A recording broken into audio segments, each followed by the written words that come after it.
traverse la zone de mouillage du Panama. Les filets de fruits et légumes sont chargés à fond.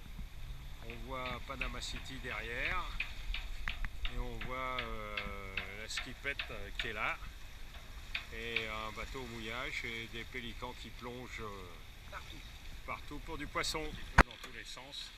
On voit Anne qui, tant bien que mal, arrive à nous faire une très bonne salade pour midi. Ce sera une salade tomate. Au nom de la tradition et de référence à Neptune, nous allons le remercier pour nous avoir jusqu'à ce jour permis de belles navigations et nous allons aussi lui quémander que l'avenir soit aussi serein que le passé l'a été. Pour cela, nous allons lui offrir à boire. Voilà, Neptune, à toi, bois ce breuvage et sers-nous de belles navigations pour les jours à venir. La tradition qu'on donne à boire à Neptune, moi ça me fait vachement mal au cœur parce que j'aurais préféré le boire. Mais tant pis, on va quand même lui donner pour avoir des belles naves. Allez, adieu. Oh, quel dommage de jeter de l'alcool à la mer. Ah non, non, c'est pour Neptune. Et le fait d'avoir passé aussi l'équateur cette nuit. On peut voir que la mer est, on va dire, calme. Hein, pour un bateau au milieu de l'océan Pacifique, ben, il est conforme à son nom, il est Pacifique l'océan. Voilà. Et derrière, un rapide coup d'œil derrière où on voit Anne en train de faire la couture du drapeau français qui montre quelques signes de fatigue.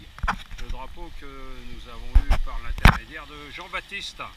Voilà, le dénommé JB pour les intimes.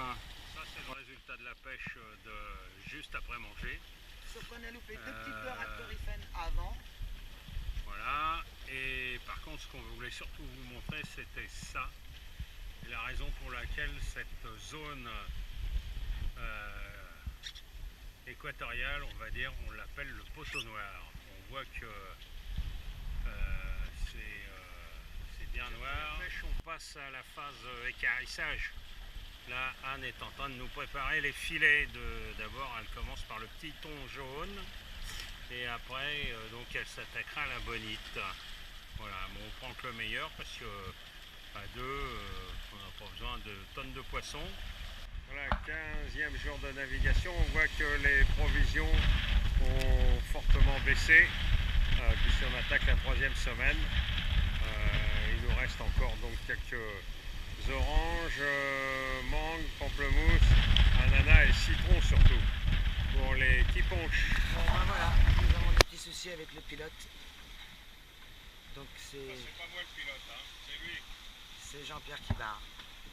Et c'est galère parce qu'on en a encore au moins pour 10-12 jours. Et donc moi, je n'ai plus le moral du tout. Voilà, ça fait 4 jours qu'on barre, H24, puisque le premier étage de la fusée du pilote est HS.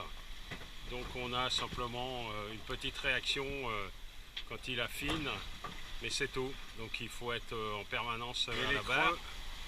Les creux commencent à être de 4-5 mètres. Quand je dis les creux, c'est la houle. La houle, donc voilà, on plonge, on voit plus rien. Et puis de nouveau, on voit l'horizon. Et à ce moment-là, le bateau part un petit peu au loft. C'est pour ça qu'il faut le rattraper. Aujourd'hui, navigation sous génois tamponné, puisqu'on a jusqu'à 18 nœuds de vent et très instable. On ne pourrait donc pas tenir le spi. Donc on a tangonné le génois, voilà. Et en plus on est le 1er avril, me dit Anne, elle me rappelle, je sais pas, il doit y avoir une surprise. Donc la première opération le matin en se levant, où dès qu'on est deux de toute façon, parce qu'on ne fait jamais le tour du bateau tout seul, c'est de faire le tour du bateau pour ramasser les poissons volants, ce qu'on va faire là, dans la foulée.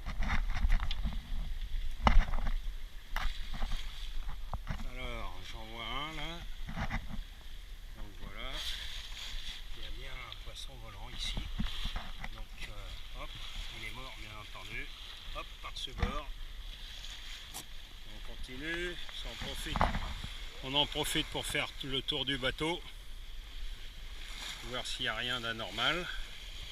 Donc je vois qu'il y en a là. Oh, il y en a des petits, des moyens, là, moyens, là, il y en a aussi. Oula, là il y a une hécatombe. Là. Je fais attention parce qu'il faut que je me tienne en même temps.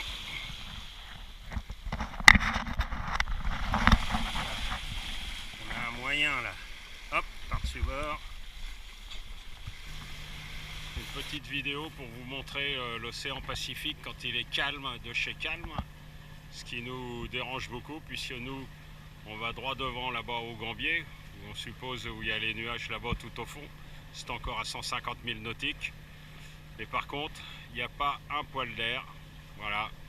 Et on est donc au moteur, avec toutefois une contrainte qui est que notre quantité de gasoil est limitée. Voilà, l'arrivée sur les Gambiers, l'archipel des Gambiers.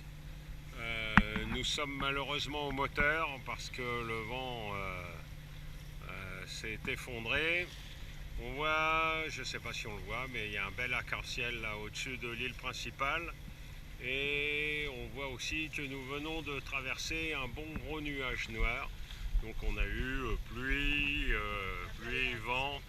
On peut d'ailleurs voir le linge en train de sécher derrière.